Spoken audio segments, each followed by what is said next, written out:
Joel and that Wonder Woman from the Angrygeeks show. How y'all doing today? Enjoying the con so far? Awesome. So we have some great panels lined up for you for the weekend. I'm going to start with introducing my partner in crime, Lewis Perry, who is also the host of the show. How you guys doing?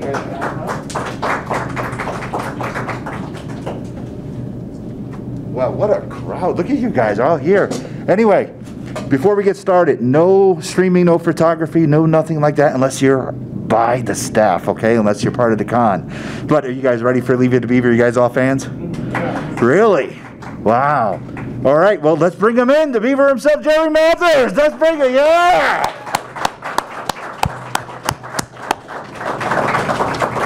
Come on, sir. You can sit right over here next to me. Okay. Sounds good to me. Thank you for coming, everybody. Wow, you want to sit on this side? That's where you want me. Yeah, I want you anywhere you want. Okay. I saw you working out today on the news. What was I doing? You were doing those calisthenics or something, they said? Oh, yeah. Yeah. Anyway, you guys heard the con rules, but you didn't hear the Angrygeeks rules. Jamie and I are from New England, and we do moderation different than anybody else.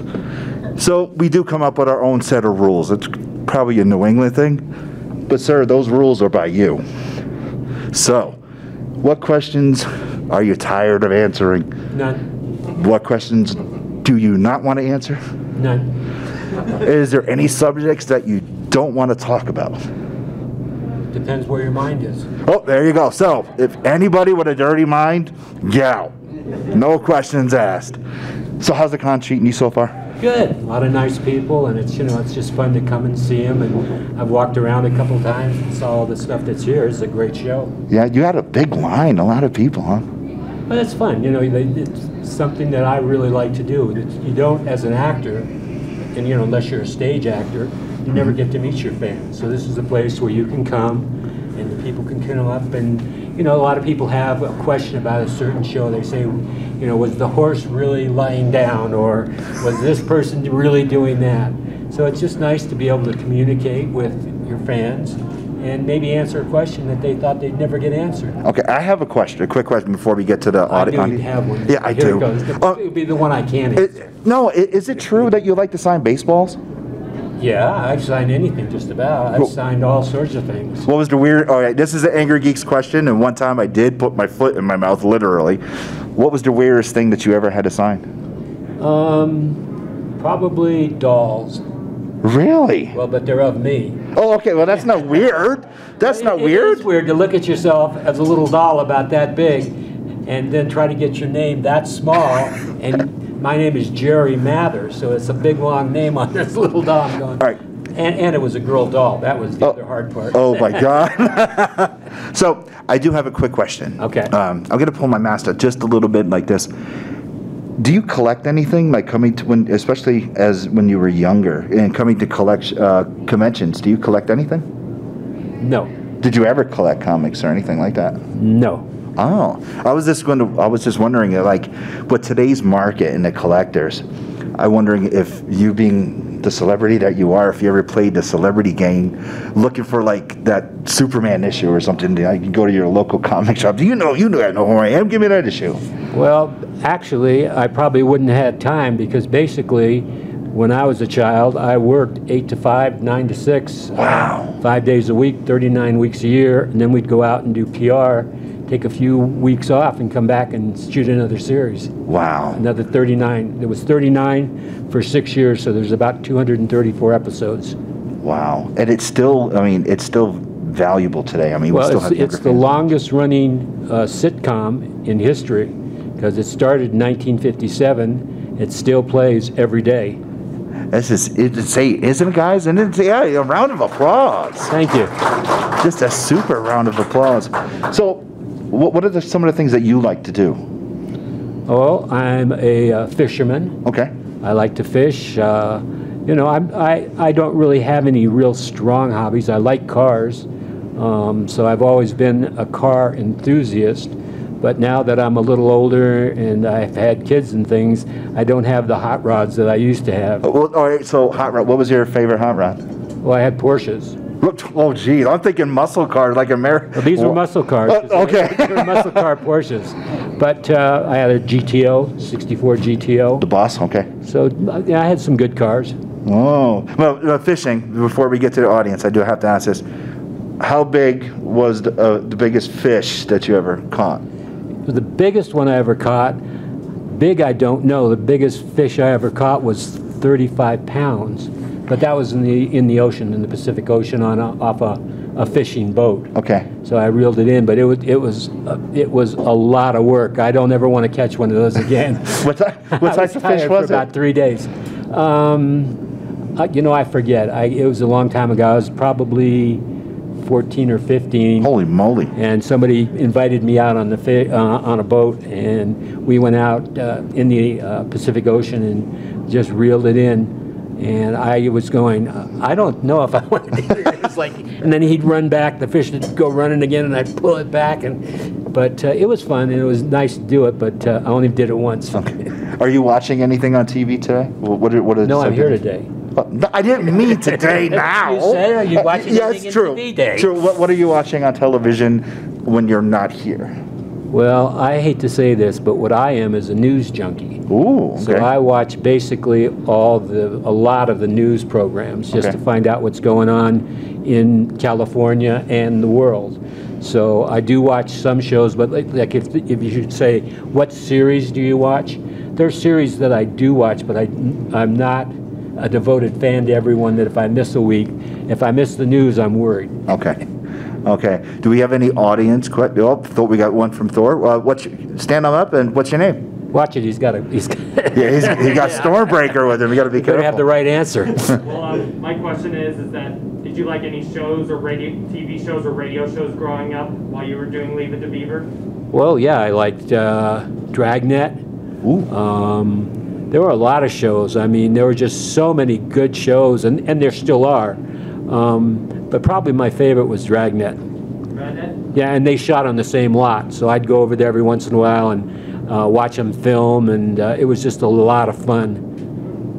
But the nice part about being an actor like myself is that most of the things like Lassie and all the series, I knew most of the people. I mean, a lot of them when I was doing Leave It to Beaver were adults. But so I'd watch whatever, and I'd go back maybe 3 or 4 weeks later and meet them at, some side of an event, and I'd say, I like that show, and they might, if I was lucky, say, well, I like Leave It to Beaver. I like whatever you did in that show.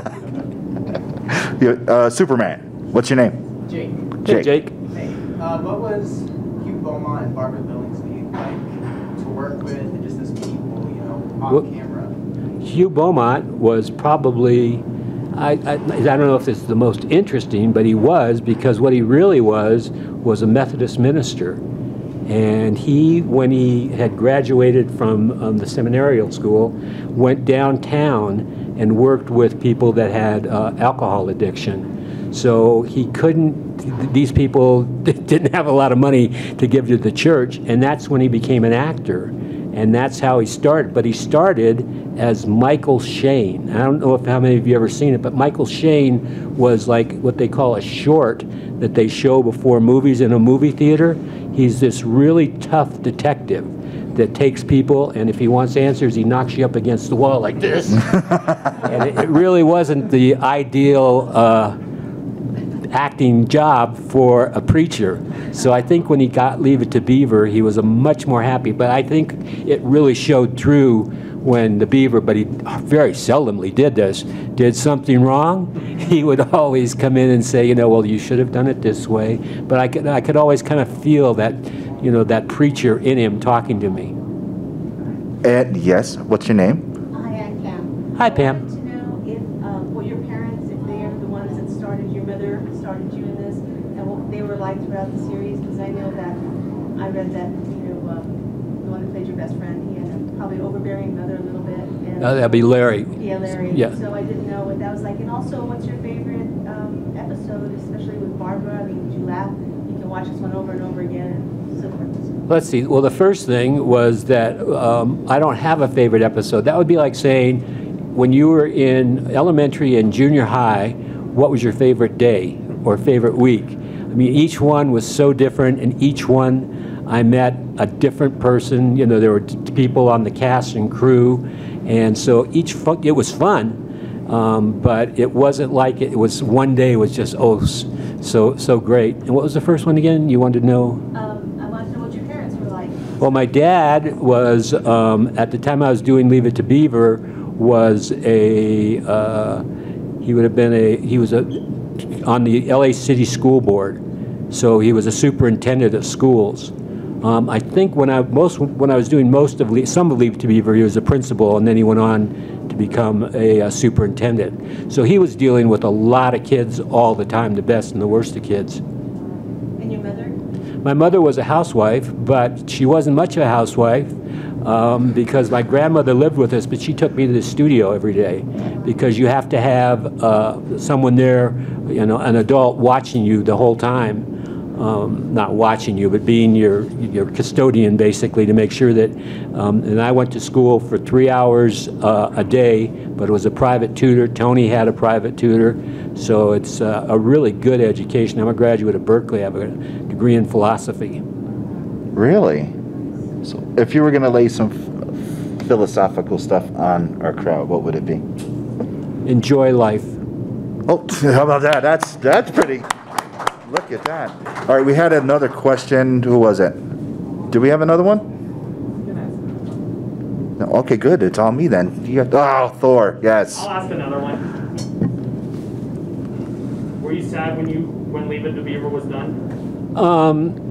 Yes, but I wasn't real sad because we had done it for 6 years, and we did 39 a year.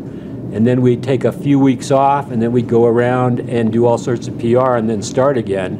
And it happened that it was just when I was going to be a freshman in high school. So for me, it was the ideal time because I wanted to play sports. I got on the Frosh team. I played a lot of sports, but had I gone on with Leave It to Beaver, I wouldn't have been able to do those things. So I went on for the next 4 years and worked sometimes during the summers on different shows. And then I went to Berkeley, and then I became a banker. And then in the 70s, we did the new Leave It to Beaver, where I got to take over the Hugh Beaumont part, the Ward part. So that was fun. That was still the Beaver. Still the Beaver, Still yes. the Beaver. One question for you. Yes. Are we allowed to take pictures on our phone or no? As long as they're not video. Good. No video, no live streaming. Thank you. You're welcome. Yes, ma'am. Okay. What's your name? Question. My name's Donna. Hi, Donna. Hi. I have been watching Leave It to Beaver. I was raised watching it, and my siblings and I would sit at the coffee table and before school and in the summer and everything else. Absolutely love the show. I still watch it almost every day before I go to work. Well, I'm a baker thank you. as well. It's my son, and I raised my 2 kids watching your show. And my daughter surprised me today. She called me this morning. She said, "Oh, I've got a surprise for you. Jerry Mathers and the cast of Leave It to Beaver are going to be at Comic-Con in the Springs, and I'm going to get you and Jimmy a ticket." So I'm just so thrilled. I just want you to know you have a special place in my heart. Well, thank you. You know, that's very. I did honestly a lot of. It wasn't that hard work, but it's just always so nice to hear that people enjoyed it. And it's very seldom that I find anybody that says, "Well, it's a terrible show." It's just something that, you know, it's an American boy growing up during the 50s and 60s, but the same thing is happening today to kids. The great moral lessons for There is always one. people. I mean, But the big lesson is if you do something wrong, there are consequences. So, how many real windows were broken For what? on an episode if a baseball went through a wall or a ball? We did all sorts of things. I don't even remember. I mean, we broke car windows. Yeah, that's what I want to know. How many real windows were? Well, they were all real windows. Really? Well, yeah, because when they break, they have to have the right Yeah. shatter. Okay. So, but you know, those were things that we never even saw because when anything was dangerous like that, you break a window, you get all that stuff. Yep. They had all stand-ins for us. Oh wow! I was thinking, okay, break this window. Oh, they were fun. Then throw the ball and break the window. No, that's the thing. You have Tony had one teacher because he was in high school. Mm-hmm. I had a separate teacher, and that teacher, if anything happens, walks in and takes you away. Like sometimes we'd be working with an animal, and if the animal seemed not to be happy or seemed to be something that might disturb the animal, they'd walk in, not take the animal out, they'd take me out. Well, what was it hard working with animals on the set, or no? Some of them were hard. I mean, dogs usually weren't. Cats are hard to work with. Birds are hard to work with. But we had alligators, so they were very hard to work with. Oh, no alligators. Unless you wanted to sacrifice a finger, they were very hard to work with. See, my God, you're my hero now. I can't stand alligators. Well, that was our very first show. Beaver goes to the fair, but his parents have told him he can't have a pet because he couldn't take care of it. So he goes to the fair and just happens to win an alligator throwing the balls or something. I don't know. They didn't really say. And so then he sneaks it home and he figures he's going to tell his parents nothing. And when they find out that he's got an alligator, they'll say, "Oh, well, you took such good care of it. Of course you can keep it." So he puts it in the tub. And of course, then he goes to school a few days later, and June goes in to look at the bathroom, and there's not only a tub, but an alligator in it. So what was some of your favorite sports to play growing up? Well, I was in the football team, the track team, and the baseball team. Wow. So that's where the baseball comes in. Because somebody told me that you loved, that I would bring it up again, that you loved to sign baseballs. Well, baseballs are easy. I mean, have you ever tried to sign a football? No. They're very hard. Baseballs are very easy to sign. That's why they're my favorite. All right, another question. Creature from the Black Lagoon, what's your name? What was the casting process to get the role as Beaver? Well, for Beaver, now just so you know, I had been an actor since I was 2 years old. I'd worked with Bob Hope, Alan Ladd, did all sorts of movies, did a lot of TV. Leave It to Beaver, there was about 1,500 children. But it just wasn't for the part of the Beaver, because you had to realize they were casting Beaver, Wally, Lumpy, Eddie, all the kids in the cast. So it was a huge interview, and my agent called me up and they said, "Well, we want you to go on it." We went there that day, and there was a room probably twice the size of this room, full of kids, but they were all different ages. And when you do an interview, usually it would be everybody, and I knew all these guys. There was like 8 of us, and if he didn't get it, I got it, and if this guy didn't get it, then I got it. So we were going, what kind of a show can this be? But it was just because that's the way it worked. So I went in and I was picked almost the first day, but it took them about 5 weeks to find the Wally character because they wanted somebody that was very athletic. They finally found somebody. We did the pilot, which is just the one show, and then they tried to sell it. And they looked at him and they said, the sponsor said they didn't have him. Tony Dow was an AAU swimming and diving champion who had come on the interview, but he'd done one show, and it was only because he was such a great swimmer and diver. And they were thinking, well, we'll get this other guy. So that's when they got Tony. So Tony is not in the original pilot, but he's in all the other shows. Okay, there was another. Yes. What's your name? Charlie. Nice to meet you, Charlie. Hey, Charlie. I grew up with you. I was Beaver, but my brother. Uh-oh, we better watch that. My brother was more like Eddie Haskell than Wally. Uh-oh. But who did you run with? Some of the other kids on the show, or did you run with like Clinton Ron Howard, or who did you? Well, they were, to be honest with you, all in different studios. Yeah. But for the most part, I didn't run with anybody. When I was doing Leave It to Beaver, I was working 39 weeks a year, just filming, basically from either 8 to 5 or 9 to 6, and then we'd go out and do PR for the next year. So there really wasn't, I mean, I'm not saying I lost anything, that I didn't have a good time, because all the people on the set, like all the lighting people and the camera people really made it a lot of fun. And I would go out between scenes and they'd throw footballs, and they made it a very nice place to be, but it was a lot of work. We did a show every week for 39 weeks. Then we'd do PR. We'd take about 3 weeks off and go back and start all over again, and we did that for 6 years. Was there any practical jokes going on? No, there really isn't, because first of all, I had a private tutor, Tony had a private tutor, and you're there, it's a work environment. Everybody knows it. And you know, we were all professional actors, so no, you're trying, and it's very hard to work with kids. Now, adult actors, which I found out when we did the new Leave It to Beaver in the 80s, that you can work as many hours, they pay you overtime, but you can work, you know, like 12 and 15-hour days. Kids can only work 6 hours. Ooh. So they have to do all your stuff very, very quickly, and nobody fools around. Oh, all right, we had, yes, Barbara. Donna, I knew it was something like that. That's close to- It was close, Yeah. yeah. Each episode, was it shot in sequence, or? Yes. It Well, was when you say sequence, Well- yes, but in order instead of? well, but there was really no connection between the show that was behind it or in Yeah. front of it. Well, Each show was different. We had one day of rehearsal. Well, actually, we had one day when we went in and read the script. That was Monday. And actually, for about the first 3 of the 6 years, I didn't do it. I would just go there and listen, and somebody else would read my part. By the 3rd year, I could do my part. And then we had a day of rehearsal where we would block everything, and they'd make sure, because there were a lot of odd things that happened, that if the car had to do this or the animal had to do that, that it could do it. And then the next 3 days, we would shoot, and then we'd start all over again on the next Monday. And lady in the back. You. Yes, you. What's your name? My name's Wendy. Hi, Wendy. I'm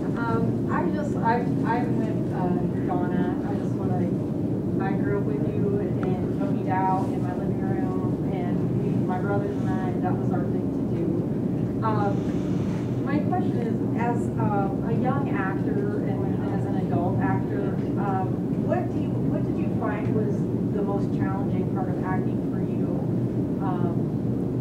You know what? Was it line memorization? No, to be honest with you, it really wasn't challenging for me. And I don't say that in any way to sound obnoxious, that it wasn't hard work. But it was something, I started on live TV when I was 2 years old. So I knew, you know, that it was basically a 7-hour day with an hour for lunch. And it was really fun. Now, one of the things they did do on Leave It to Beaver was they made sure that we had a crew of about 80 people, the lighting people, the camera people, and they made sure all those people were family people, and they would pick people. And if you've been on, and I have, a lot of sets, they're friendly places, but there's a lot of things that go on that you wouldn't want a kid to know about. So like in any workplace with a lot of men. So it was just a lot of fun. I loved going to work. I had a private tutor. It's the best education. It's like the education of the kings and queens of Europe. So it was just a wonderful time for me, and I made a lot of friends. And just a follow-up, how much of Jerry Mathers was Beaver? How did you develop that character? I just saw the twinkle in his eye with that question. That's a really hard thing to say. Now, the writers between them, Joe Conley and Bob Mosier, had 13 kids. So that's where they got, now some of them were girls, and even some of the stories that the Beaver and Wally did were things that their girls actually did. But, you know, they took this huge, they had like, I think it was 2,000 people on the interview, went in New York, Chicago, and Los Angeles, and so they knew what they were looking for. They knew when they saw Ken Osmond, who played Eddie Haskell, that he was the man. They knew when they saw Tony Dow. Tony Dow had only done one series for 1 week. It was called Johnny Wildlife. The reason is that he was an AAU swimming and diving champion, and he never thought he'd be an actor, but they said they were looking for a very athletic boy, so his agent sent him out and he got the job. So he was just kind of, oh, okay, but he had never worked as an actor very much, whereas I say it started when I was 2. What was the relationship you had with the cast?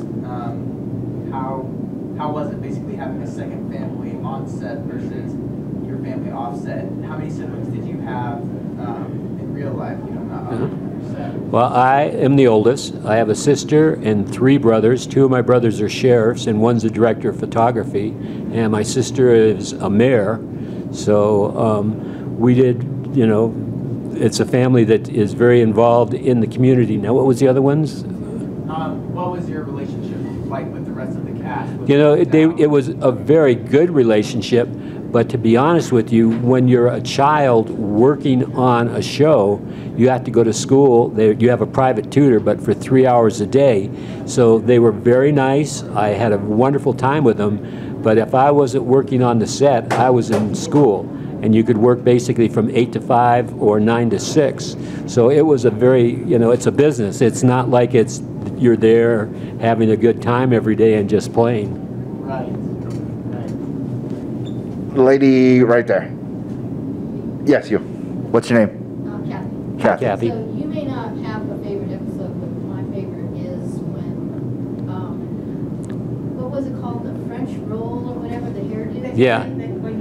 The guy came out with, you know, put all that stuff in my hair, and and so it's like, I mean, I rolled on the floor for days. When you came down the stairs and you had that, were you always a good sport when they did things to you? You were kind of like a doll in a way, because they did things on you, like the hairdo and some other things. yes, but Is that just your personality? well, it was my personality, but I've been an actor since I was 2 years old, so I always knew that that wasn't really me. That's what I went to do. It'd be like if you went to school and they said write something, you'd say, yeah, that's easy, I can write something. I mean, acting for me, because honestly, if I'd have gone in probably at 21 and tried to be an actor, it would have been a lot harder, because as a kid, somebody says, memorize this, oh, I could do that. Now say it back, I could do that. And people would say, that's wonderful. I'd say, oh, that's great, I can do this all the time. Okay. You, then you. Go. Hey, Jerry. Hi. So you mentioned that you started acting at 2. Uh-huh. But most of us probably only know you as Well, Beaver. What did you do at 2? At 2, I was on live TV, and Pet Milk, I don't know how many of you know it, it's not as big as it was then. At that time, it comes in cans and it's condensed milk. Oh, yeah. And so I would come out, they were the Ed Wynn, who was a big comedian and had his own show every week. He was that was his sponsor. So I would come out, and he was a vaudevillian and had one of those weird long coats. And he was a very funny guy, but he would be doing a commercial. No, he would be doing the show, and I would walk out and start pulling on his coat and say, you got to get off, it's time for a commercial. And I did it the first time right, and so I started working all the time, because nowadays it's mostly on videotape. So if you make a mistake with a child, they can come back, they redo it. That was all live, and so once you did one show like that live, especially something like that was a little more complicated than just standing there, I worked all the time. The problem I have with it now is that nobody knows about them. All this body of work, everybody knows Leave It to Beaver. It's the longest running show in television history, hasn't been off the air since 1957, and it plays in about 22 languages all over the world. But all those things just went away. So I've seen clips of it, but it was just, you know, it was fun. I'd go there, people would say, oh, you're doing a great job. I was like 4 and 5. I was about 7 when I started Leave It to Beaver. So it was just a great time. Hugh Beaumont was a very interesting person. He was really a Methodist minister in a very poor area, that he became an actor. But the actor he became, I don't know how many of you have ever seen it, was Michael Shane. And Michael Shane used to play between 2 features, and he was this really tough detective. Then when he wanted something, bang the person against the wall. And that, for a preacher, just wasn't the right look. But for Ward Cleaver, it was great. Do you have anything from the set? Do you have any props? I have the original hat. And everybody says, what a baseball cap. And it's green, but no, people always say, well, what color is it? Because it's all in black and white. But it just happened. Now, all my other wardrobe was made and bought by the studio. So I'd come in, I'd change clothes. But the very first day we shot in 1957, the producer saw me walk in and said, I like that on him. Keep that on him. but it was my hat, so I would take it home every day, and it drove the poor wardrobe man crazy, because if I'd have forgotten and we were in the middle of shooting something, he didn't have a second one. They couldn't find a hat. They asked my parents, well, where did you buy it? My dad goes, and my dad he retired as a superintendent at LA schools, but at that time he was a teacher and a coach, and he said, I don't know, it was in one of the rooms, and I was cleaning up, and it looked like a nice hat, so I brought it home. And they could never find a hat that looked exactly like it. All right, and the way you guys are battling it out here. Mine's a quick question. All right, we'll go to you. Okay, Go. just for- What was your name again? I'm Pam. Hi. Pam. What is your best guess as to what Ward Cleaver did for a living? Went to work. I think, you know, there are a lot of things like that on the show that they didn't want to say he was this or he was that. We shot 39 a year for 6 years, and there was always probably, they thought, going to be one where they might want to say he was doing this for a living or that for a living, so they never wanted to pin themselves down, and that's why they never said exactly what he did. But he worked very hard. Okay, before we get to you, what was your question? Stand up, what was your name? My name is Rich. Hi, Rich. My question might be a little complicated, but I hope it's not too complicated. Well, if it is, I just won't answer it. We just got done watching all of the different Strokes episodes, and we were talking about how some child stars go down the wrong path.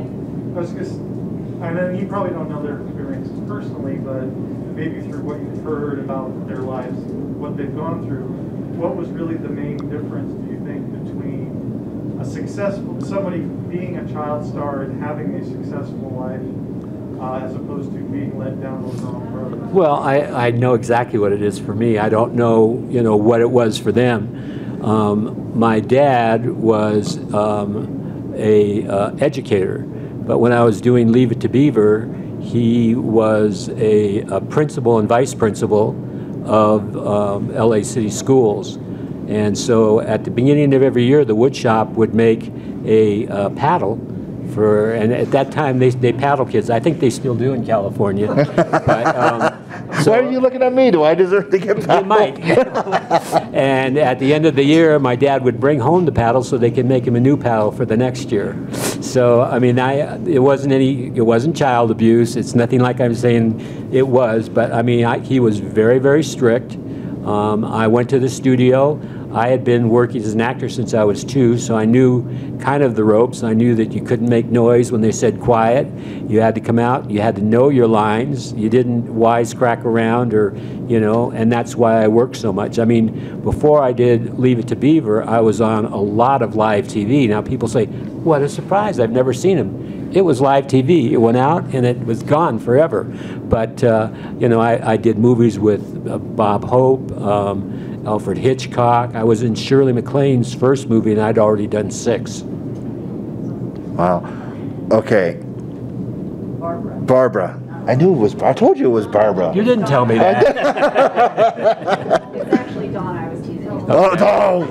See, I told you it was Dawn. Yeah, you did. You did. Do you still maintain a relationship at all with Tony Dow and the others that played, like Lumpy and Eddie? Yes, a few of them have passed away.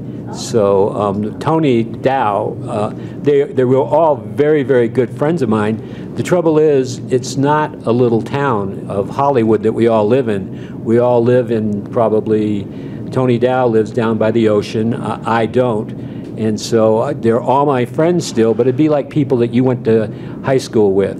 You don't really have a relationship where you see them even once a month, or we go to different events and I see him and we're all good friends, and so it's not like it's, oh, he's there, I better leave. But we just have different interests, and Tony is a very noted, and he got very lucky because when he was on the show, he had teachers. He's a sculptor, and he sells sculpting. You can go on the internet and see all these things, but that was always his thing. He wanted to be a sculptor. So he doesn't do acting anymore. He is just a sculptor, and they're beautiful, some of the stuff he does.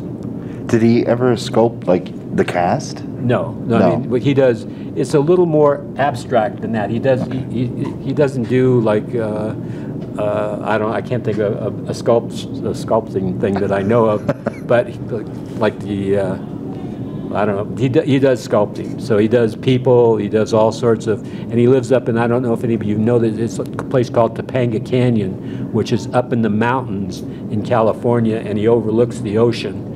And he has a fairly big piece of property, and he goes out and he gets wood from trees all over. He cuts them into whatever, or whittles them into whatever he wants, and then makes it out of usually marble. Wow. Yes, sir. What would you say you miss most about growing up during the 50s and 60s and just that whole time period when the world was a little more innocent? I didn't miss anything. I mean, I had a wonderful life. I didn't go to a regular school. I had a private tutor. It's probably the best education you can get. I'm a graduate of Berkeley. I have a degree in philosophy from the University of California at Berkeley. So it was a wonderful time. When I was working on the show, I also had a private tutor, which was a great way to go to school, because if you were good in one subject and not so good in another subject, it wasn't like she had to tell the whole class. She just run me up to whatever grade I was in and beyond. So by the time Leave It to Beaver ended, I went to high school, and I was actually more than a freshman in the things that I knew. The books that, you know, I'd say, oh, I know that one because I've already taken that for a year. So I actually did an extra year of basically school. Yes, sir. So you mentioned Alfred Hitchcock. And Yeah. It just reminded me that I forgot you were in the movie The Trouble with Harry. Right. But yeah, I love that movie. Well, thank you. Do you have any memories for working with Alfred Hitchcock? Well, you know, it was kind of funny, and I didn't realize it, and I would be very different today if I worked with, you know, if he was still alive and I worked with him. But he was known to be kind of a terror to actors, you know, and he would yell at them, and I never got yelled at him, but, you know, he would be there, and we went to Stowe, Vermont, and we were there for like, I think it was 10 weeks. And I would go and sit on his lap, and he would run lines with me. And all these other actors are looking like, what's he doing? Why is he sitting on his lap? And then when I was doing Leave It to Beaver, he was doing Alfred Hitchcock Presents, and they were both done by Universal. So he would be right down like one stage away, or I'd go into the commissary and he'd always come up, or I'd go over to him and we'd say hi. So he was very, very nice to me. I know a lot of actors that he worked with didn't get along with him as well as I did, but I had a wonderful relationship with him. All right. Tim, you got a question? Yeah, this one's a little different, but is there a role that some of the actor portrayed and did that you would have liked to have done yourself? James Bond. I think he would have been a great James Bond, huh? So did you like the Bond movies? I love the Bond movies. I mean, you know, they're something that you can watch. There's really, you know, he kisses a few girls and things, but there's nothing really terrible about him. He's standing up for his country. You know, he's a patriot. All right. Who was your favorite Bond? That's a hard one. Oh, come on. No, it's not. I really don't. Each one has their own way of doing it, and you say, this one's great. Oh, but this one's great too. I don't have one I don't like. Okay. To put it that way. All right. So, all right. What's your favorite Bond movie? I like them all. I mean, I'm a person that likes that kind of a movie. I like to go to a movie theater and see something that I can not relate to, but it's just, you know, you say, oh, I wish I could be that guy. Look at him. He always comes up on top. Yeah. No matter what happens, he always comes up on top. So that's the kind of movies I like to go see. What kind of life lesson did you learn from one particular episode? Was there something that you took away and like, hey, that kind of makes sense? Well, I think probably, and it was many, many episodes, it was if you do something wrong, admit it immediately. Don't try to hide it. Don't try to find out a way to get out of it. Don't worm your way out. Take responsibility for what you do. And there were several episodes like that where Beaver or other people would do things, and maybe he was not blamed for it, but in on it, and they tried to get out of it, and it just makes it worse. So that was a good learning lesson early in life. Okay. Another question before we stir in the back. What's your name? Hi, I'm Blair.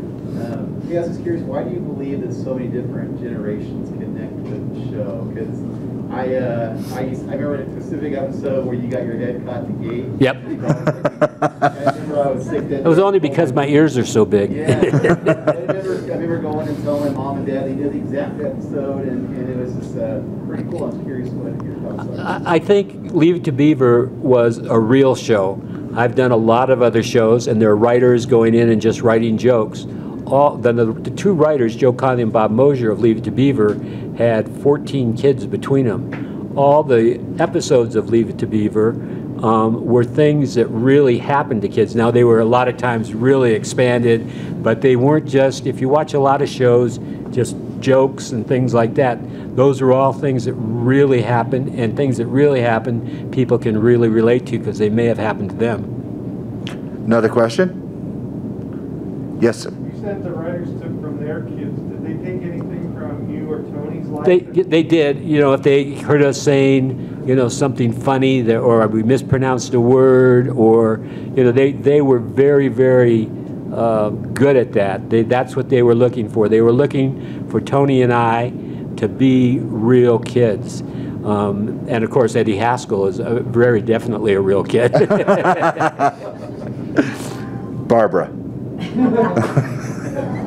Are Larry, Violet, and Lumpy and Whitey, I mean, not to be a downer, but are they still around? No, Lumpy and Whitey aren't. And to be honest with you, most of the others I have lost track of. Los Angeles and California is a very, very big place. They were all kids, and it was quite a few years ago, and so I haven't seen them in a long time. I would imagine they're all doing well. It was kind of funny that most of them went out of acting after Leave It to Beaver, but we made a lot of money, and so a lot of people, I took mine in, I'm a graduate of Berkeley, and I took my money and invested it in going to school, but so we don't really see each other. What's your favorite line? Hey, Wally? Yeah, I was good. Besides that, or gee, Wally, what? Any? Gee, Wally. Is there anything else that comes to mind, or like any quote, like a fan would come up to you and say, "Hey, can you sign this, but put my name, like G"? You know, there are so many. Each episode, the writers had all these kids between them, so everything were things that kids actually said and did.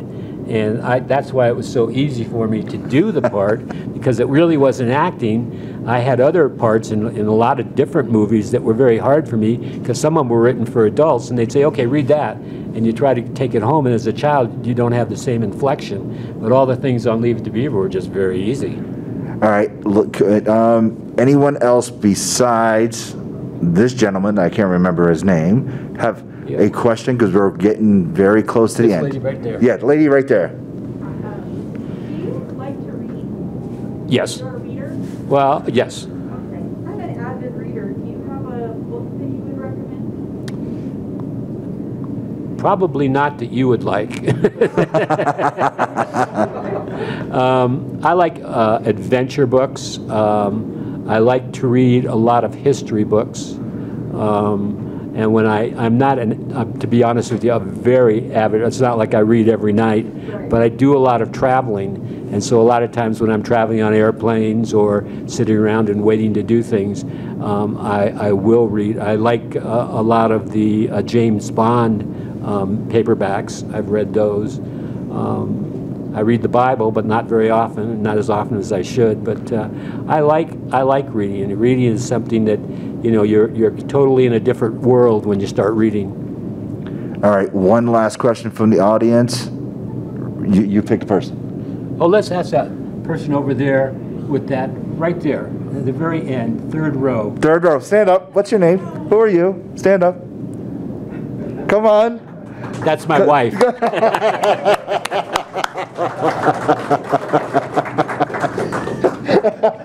That was a good one.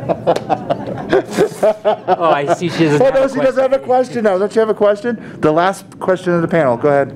Oh, I think we should give everybody else one more chance. Okay, one more chance, but really quick. Questions for some of the best questions he's ever got.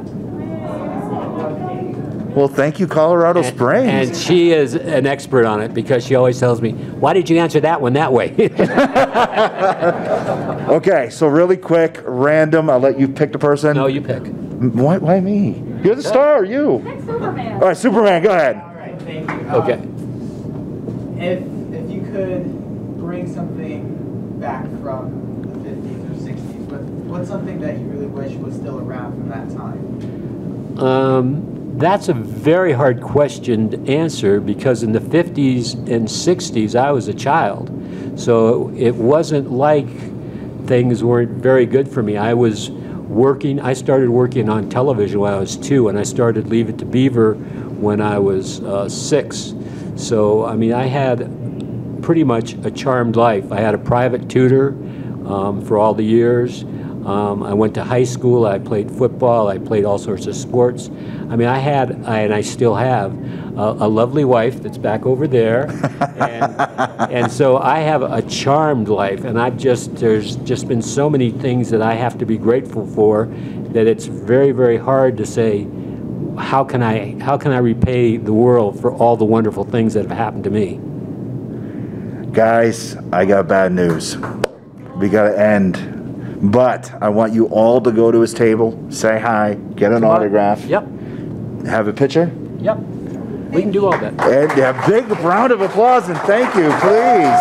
Thank you. Hey, go to the table and see him. Thank you.